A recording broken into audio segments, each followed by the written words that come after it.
সেই দিন আর বেশি দূরে নয়, যেদিন আমার মৃত্যুর খবরটা ভেসে আসবে মসজিদের মাইকে, আর আমার নিথর দেহটা দেখে মানুষ আফসোস করে বলবে, কালকেও দেখেছিলাম এই মানুষটাকে মুচকি হেসে কথা বলতে, তবে আজ হঠাৎ এমন হলো কেন? আহ, মানুষটা বড্ড ভালো ছিল।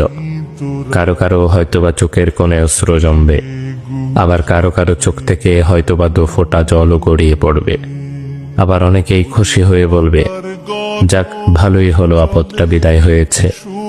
বেঁচে থাকতে কি কম জ্বালিয়েছিল?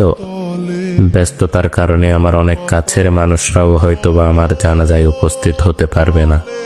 আবার অনেক দূরের মানুষও শত ব্যস্ততার মাঝেও ছুটে আসবে আমাকে শেষবারের মতো বিদায় দিবে বলে। লুকিয়ে থাকবো আমি 3 টুকরো সাদা কাফনের আড়ালে। কেউ কেউ ছুটে আসবে আমাকে শেষবারের মতো একটুখানি দেখবে বলে।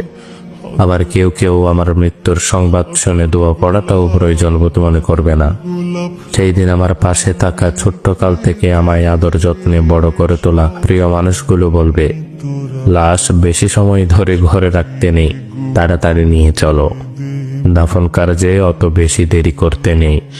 শত কষ্ট উপেক্ষা করে তৈরি করা আমার সাজানো গোছানো জীবনের সমস্ত সম্পর্ক, টাকা পয়সা, গাড়ি বাড়ি, জায়গা জমি ইত্যাদি কিছুই আর আমার থাকবে না।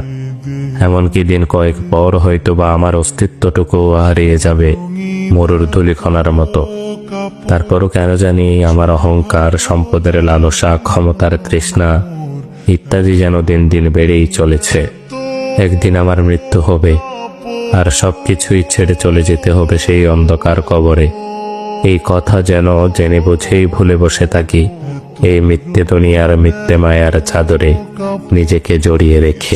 ভালো লাগে না মোর।